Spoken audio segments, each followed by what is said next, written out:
Thanks, everyone, and thanks to organizers for this general invitation.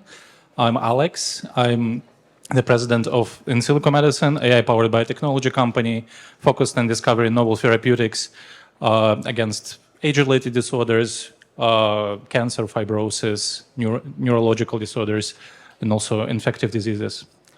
Today, I'm going to talk about the applications of generative AI to drug discovery and ultimately longevity, because drug discovery is the first frontier of getting to longevity. Drug discovery overall is a very, as most of you know, is a very inefficient process. It takes over 10 years to develop a single medicine. It costs over $2 billion to do that. And if you look at the recent publication by Alexander Schumacher Group from just 1 month ago, they profiled top 20 pharmaceutical companies by the productivity, the number of drugs those pharmaceutical companies put on the market to help patients.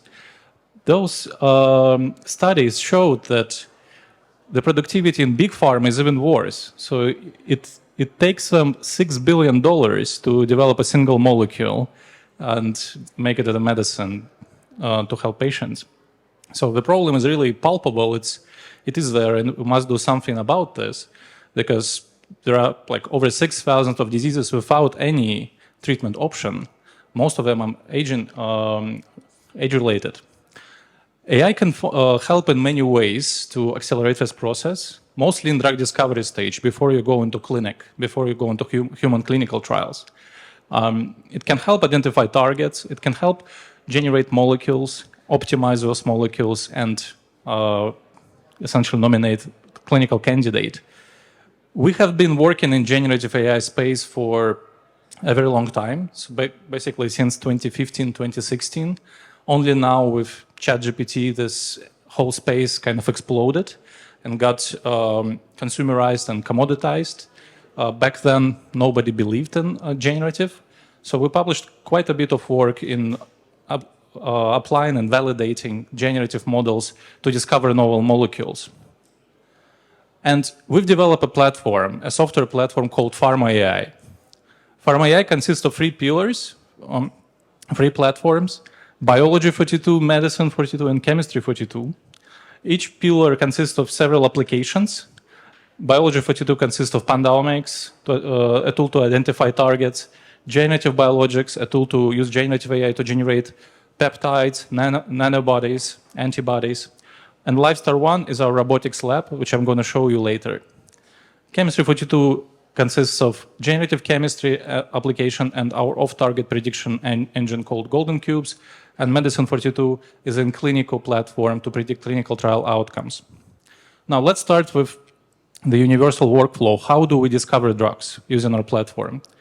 First, we apply pandomics to identify disease mechanisms. So why the disease happens, how it originates, and what we can do to modulate the disease, to alleviate disease, reverse the course, or stall the course of a disease. Pandomics helps to identify those causal mechanisms behind the disease and identify targets.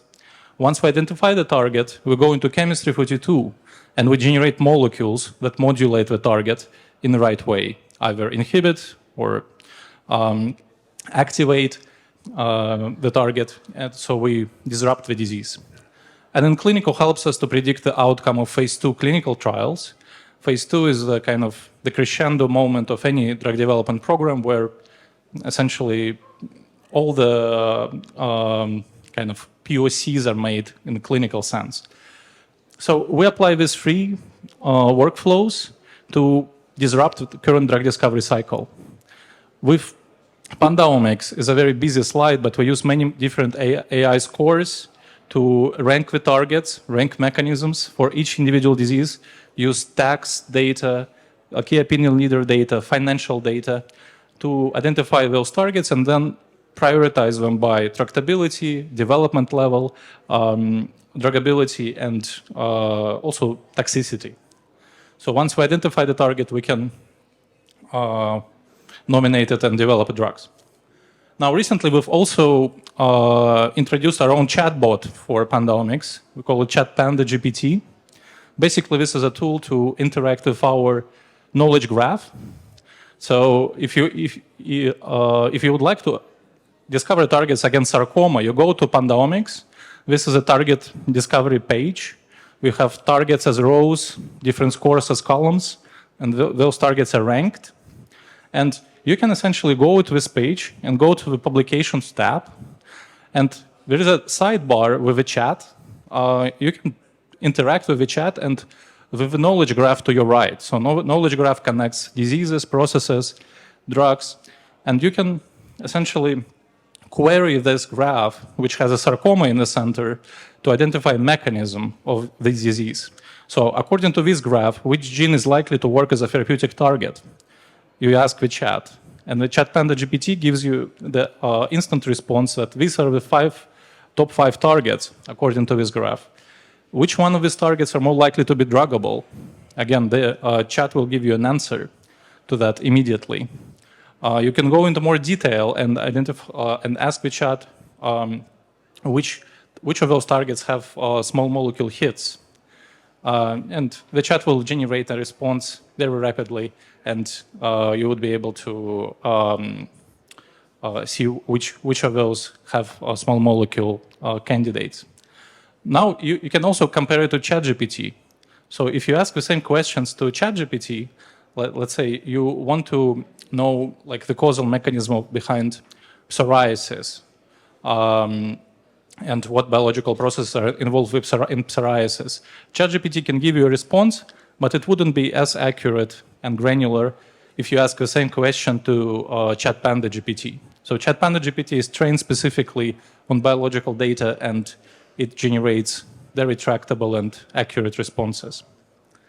Now, one of the case studies we published recently is focused on ALS. It's the disease called amyotrophic lateral sclerosis. It's an extremely devastating neurological disorder, affects middle-aged and older-age people. We use Pandaomics to identify novel targets using ALS patient samples. We partnered with Ancient ALS program, ALS program with Harvard, Hopkins, Tsinghua University, and Mayo Clinic to use their data and identify targets against ALS. And then we validated those targets in Drosophila model. And what we found that out of 26 targets we tested, 21 worked, and out of 21, 8 were novel, completely novel, unreported targets. And you can see here that if you knock down any of those targets here, you rescue the eye degeneration phenotype. So neurodegeneration phenotype is rescued by the modulation of those targets. Moreover, Dr. Lu Bai here from 4B Technologies company already started phase 1 clinical trial based on the discoveries from this paper. So from like zero to a clinical study, it took less than a year. So Pandaomics really can discover novel mechanisms. Now the second pillar is called Chemistry 42. It's a tool for de novo drug design. It took us over 8 years to make it, from first concept back in 2015 to where we are now, with over 40 generative AI models, hundreds of reward modules, and many, many different algorithms. Chemistry 42 works using reinforcement learning loop. So there is a generative part that generates molecule hypothesis and a reward function that assesses the quality of the molecules. And they go and iterate for 72 hours, let's say, and they go through millions of iterations to arrive at a precise molecule structure. We did a case study in collaboration with Michael Levitt, Nobel laureate in chemistry, and Alana Spor-Gudzik from the University of Toronto, where we took Pandaomics and identified completely novel target against liver cancer. Then we used AlphaFold to predict the structure of this target. Then we used Chemistry 42 and using AlphaFold generated structure to generate molecules. And within 30 days, we obtained our first active molecules. And in the next round of optimization, we validated those structures further. And I will also explain how we used Robotics lab to profile them in cell-based assays. So generative artificial intelligence is not magic. It cannot develop a drug in a day, but it can enable us go with the record-setting pace and enables record-setting productivity. This is a chart of our pipeline. Maybe it's not like really visible here, but our lead program in fibrosis against idiopathic pulmonary fibrosis is currently in phase 2 clinical studies running in the US and in China. We have over 30 additional programs in our pipeline. Overall, we've nominated 14 small molecule preclinical candidates. 9 preclinical candidates were nominated last year. And we have 4 clinical stage programs out of the AI platform. So typically in big pharma, the number of preclinical candidates per year is around 5. So last year we outperformed many big pharma companies in terms of number of candidates. Now, let me switch gears, and I don't have too much time. I will talk about our vision for laboratory automation. Basically, when we develop a platform, we wanted to automate everything. We wanted to make it end-to-end. We wanted to minimize the involvement of a human in the process. So the logical next step would be to automate the experimental validation of drug discovery. So we embarked on this mission of creating a fully autonomous robotics lab, that would be paired up with AI module, and will have full automation. Essentially, we have a video here. So last year, we started this project. So this is April last year. This is Suzhou BioBay. So BioBay gave us a building. This is in China. They gave us a building, and this is our CEO, Alex, showing completely gutted, empty building. No one was there, and we started working last April. And this is amidst COVID lockdown in China, so everybody was kind of locked up, and people cannot leave the facility. So people, lived there, slept there. There were gas leaks, people were respirators, and this is how it looks now. So we made it look like Star Wars. We call it a Life Star, the opposite of a Death Star. You go into the lab. There is a lab to the right, behind the dimmed windows. You can dim and undim them, and there is equipment behind them. So, and this happened in December. So from April to December, we're able to develop and open the lab. So the opening ceremony was held December 29th last year. So everybody was in the industry was attending. In Suzhou, it was when the lockdown was lifted finally. And yeah, people visited the lab, and we showcased the facility to many folks there. So basically, let me describe the process. So let's say a patient sample comes in, and that's where human involvement ends. So the human passes this sample to the machine, and then it goes under a fully automated process. We have autonomous guided vehicles that go from station to station transporting the samples. We do deep phenotyping with imaging analysis, and then we do next generation sequencing. We do automated library prep, then sampling of the cells, cultured cells. So we do incubation of the cells. Once we completed the sequencing, we get this data back into the AI platform, and the platform makes a decision on which compounds to test next, which targets, hypotheses to test, and the compounds are selected by PharmAI from those libraries automatically. There are compound hotels that host hundreds of thousands of compounds inside.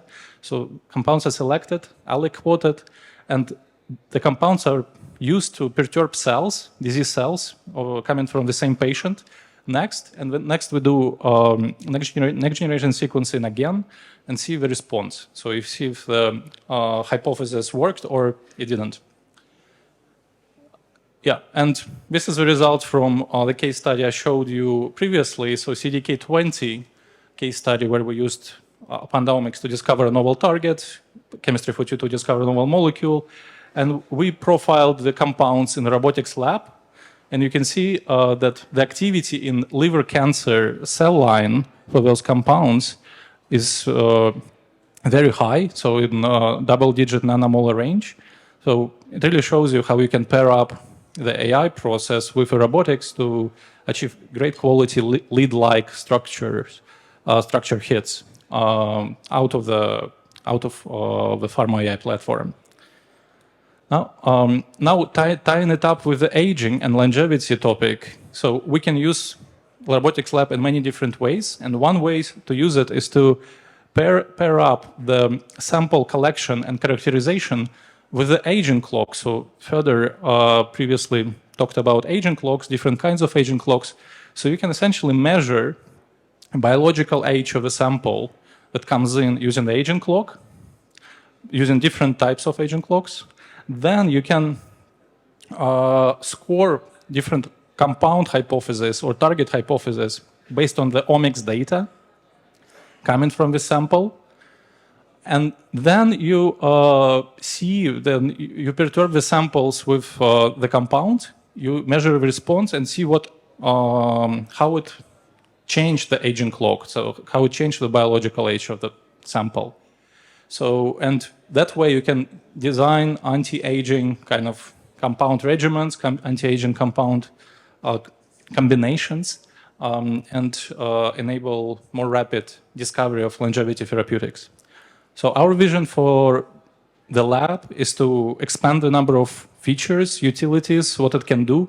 We want to also miniaturize it and make it more efficient and affordable, so we cost it down and can potentially deploy it to hospitals, research institutions, and pretty much democratize drug discovery process or discovery of longevity therapeutics, because you can deploy it anywhere and you can do very high quality, broad institute level research out of anywhere. So we can put a lab here, we can put a lab in other countries who did not discover drugs before, and we can really make a difference and go after those thousands of diseases, age-related disorders as well, that do not have a treatment option right now. Yeah, let me stop here. I think I'm out of time. Thank you.